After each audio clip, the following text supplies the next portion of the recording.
The last thing I'd like to do together is do some translation practice. We're going to parse some words and then we're going to translate some simple sentences. And remember that we're working with the imperfect verbs here. So hopefully this will bring together some of the other things that we've been working on this week, like verbal aspect and also understanding the new forms for the imperfect tense.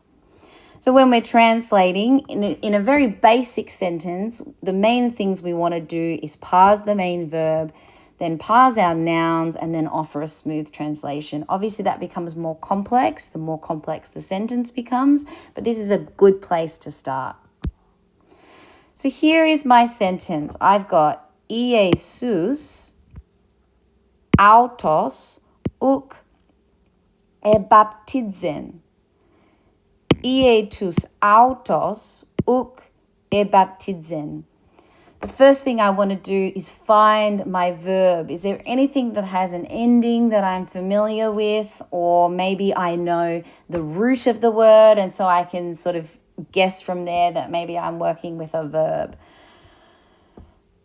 For the purpose of our demonstration, ebaptizen is our verb, ebaptizen. And I'm pretty sure, I'm pretty sure most people will be able to recognize that this is from the word baptizo. Baptizo. Baptizo. Let me write that down. Oh, that's English.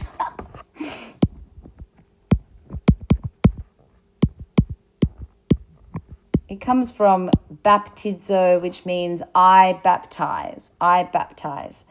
So when I'm thinking about my word baptizo, I need to look at the fact that I've got baptiz. That appears to be the stem or the root of the word. And then I can figure out what has actually been added to the stem of the word. So we have something on the front and we have something on the end. Now, if you have already watched the other video, you'll know that this epsilon is what we call an augment. And this is telling me that we are in past time. Past time. Now, you've only learnt one past time verb so far. So we know that this must be telling me that it's imperfect. Imperfect. And if you've watched both of the videos, you'll know that the imperfect means past time, but it also means that it's describing an action that is imperfected. It's an action that's ongoing. It's an action that I'm looking at internally in the way that I'm describing it. Okay, so that's what the augment is telling me. And then the next thing I look at is this ending. And so I need to think about what patterns I know that follow this ending. So we learned 2 new paradigms this week. And these are the paradigms that are used for the imperfect. So I know it can't be either of these because these are only used for the present and the future. So it has to be one of these 2. And so I can go through in my mind and I can think, okay, I learnt these patterns. It's on, SN, omen, ete, on. And then my middle passive is omein, u, eto, ometha, este, onto. Okay, it can't be these. I don't see that one there. Must be this one.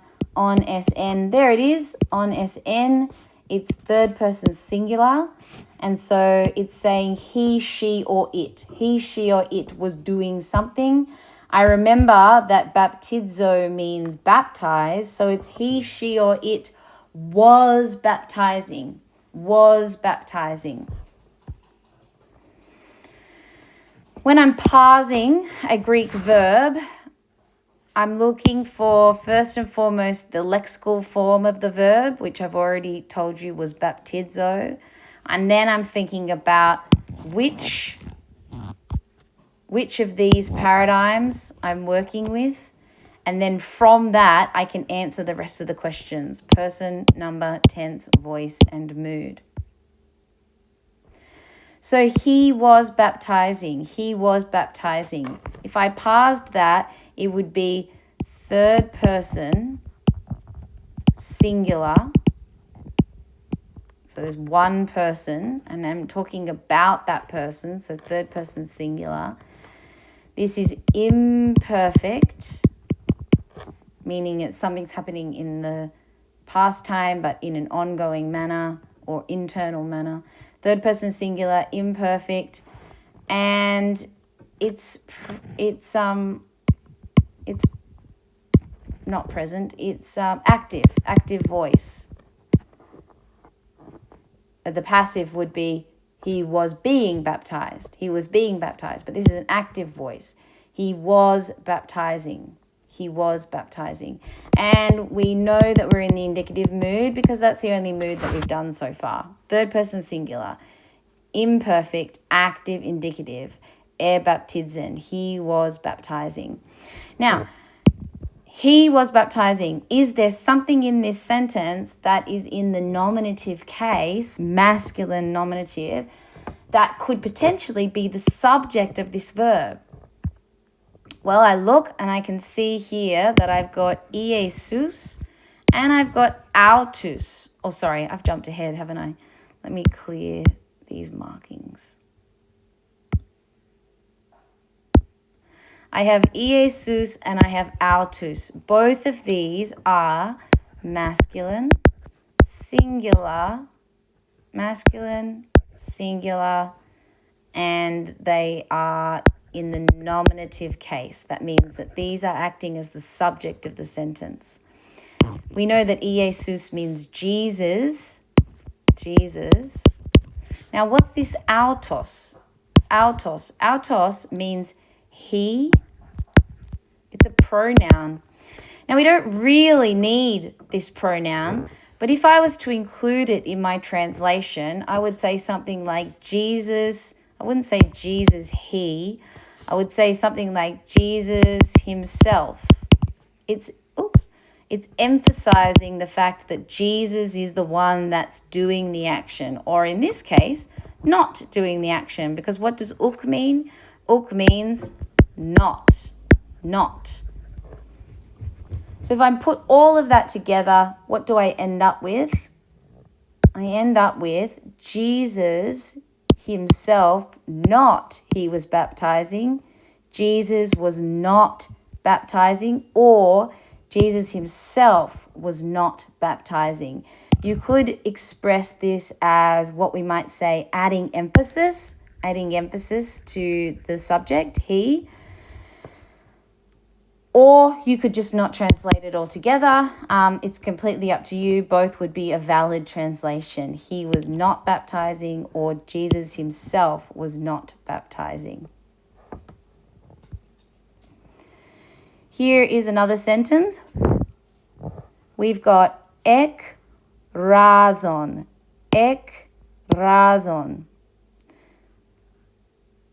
Oh, let me read the whole sentence first.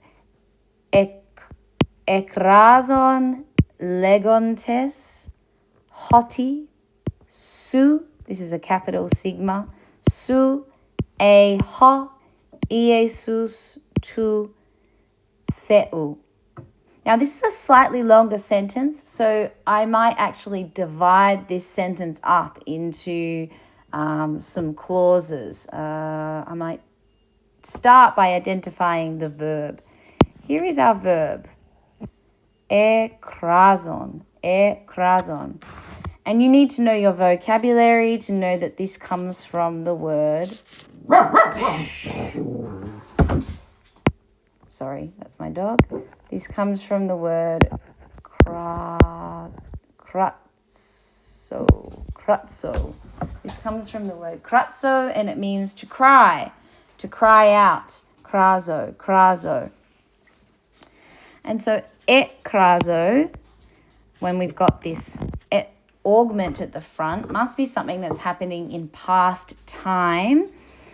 And I can now look at my paradigm on SN omen ete on. Okay, so it could be I was crying out. Or it could be third person plural. They were crying out. They were crying out. Now, how do I know whether it is I was crying out or they were crying out? Well, context is the first thing. The second thing is that this verb here, that you do know what this comes from, legontes comes from Lego, you just won't know this form. This is a participle, and it's actually telling me that there's more than one person. There's more than one person. Again, you wouldn't know that yet, but the context of this sentence would tell you that it's they were crying out, not I was crying out. And this participle here means saying. Saying. What were they saying when they were crying out? They were saying hoti. Hoti is a little bit like putting in speech marks. Putting in speech marks. And so you could basically put some speech marks here and bracket off this section, and it will tell you what the people were saying. They were crying out saying, and now we're going to have another clause. That's what I mean by when sentences become a little bit more complex, we can then start to bracket things off. So I've parsed my verb, but now I'm going to probably have another verb in the next clause. Even though it's all one sentence, I'm going to find another verb over here that I also need to parse. And the other verb that I need to parse is this one here, a. Now, you might remember last week that we did the me, a. Oops, sorry, can't see. And so it's I am, you are, you are. This word here means su, you, are, ho, huios, the son, tu, theu, of God. You are the Son of God. This is what they're saying. They were crying out, saying, you are the Son of God. Now notice here that the writer begins by talking in past time. They were saying, and then moves to present time. You are the Son of God. It's as though they're speaking now, but they weren't speaking now. It's just a way of actually telling a story. You can slip in between past time and present time when you're telling a story.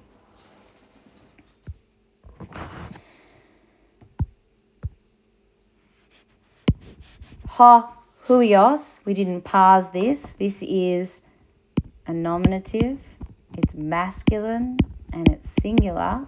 And tu theu is genitive, singular, masculine, which is why I can say the Son of God, because this is genitive. It's describing the Son. You are the Son of God. You are the Son of God. And I've already done that. I divided the clauses up. And remember, hoti is introducing speech.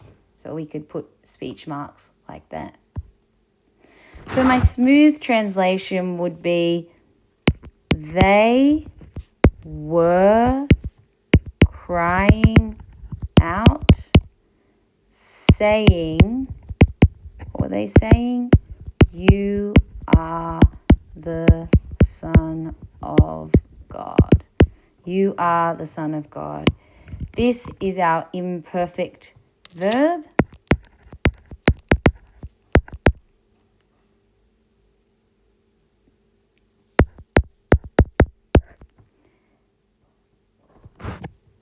And if I was to parse that, it would be imperfect. It's an active voice. It's in the indicative mood. and it is third person plural.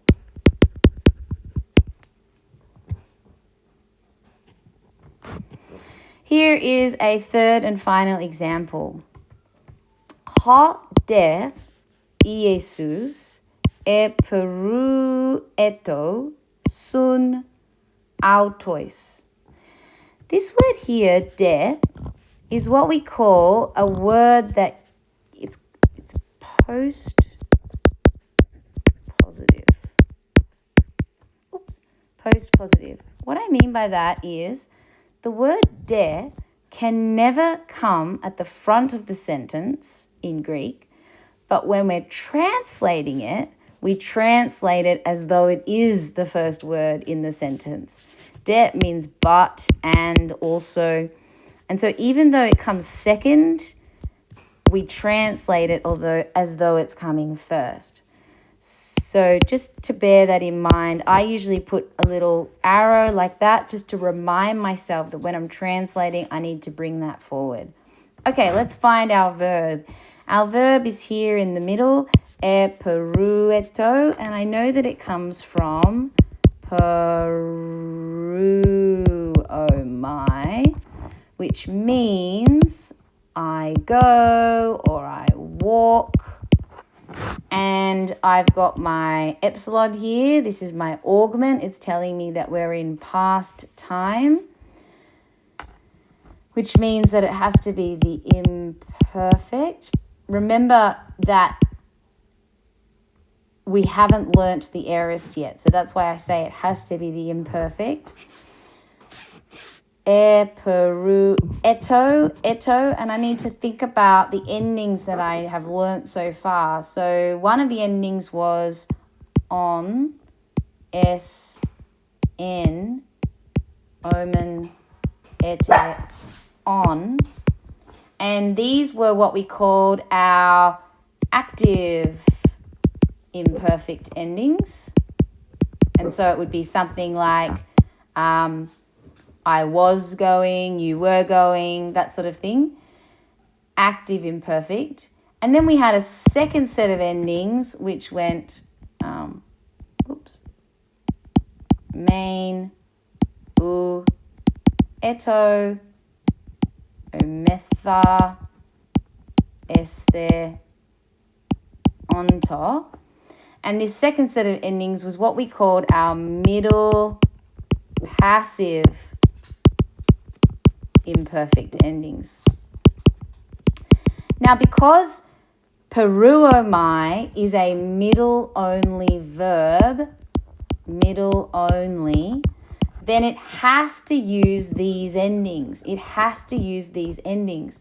So, eperueto is not a passive word. It's a middle word, and it's using these middle passive secondary endings.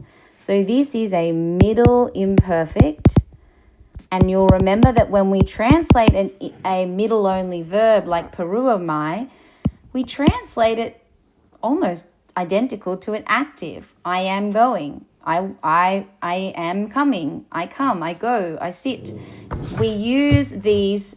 We use an active translation, and so when I have my middle imperfect eperueto, we would say he was coming or he was going. He was going. He was coming.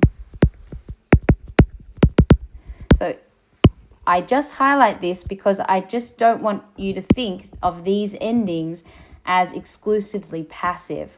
When you have a middle-only word, they will use these middle passive endings, but our translation sounds just like an active. Eperueto would be he was coming or he was going. All right, let me clear some of this off and then I'll keep writing. So I'm parsing eperueto. Yes, I'm parsing this. It is a middle imperfect. It is third person singular. He, she, it was going. And it comes from peruomai. Peruomai. Comes from Peruomai. Who is going? Do we have a subject in this sentence? Do we have anything in the nominative case? Yes, we've got this here. The and Jesus, Jesus. Now remember, names will often have an article, but we don't translate the article. So it's but Jesus was coming or going. Could be either. Sun we haven't learned yet. Sun is a preposition and it means with. And this word here, autois means them, with them.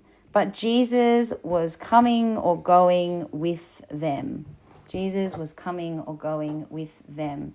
This here is our dative plural. Dative plural.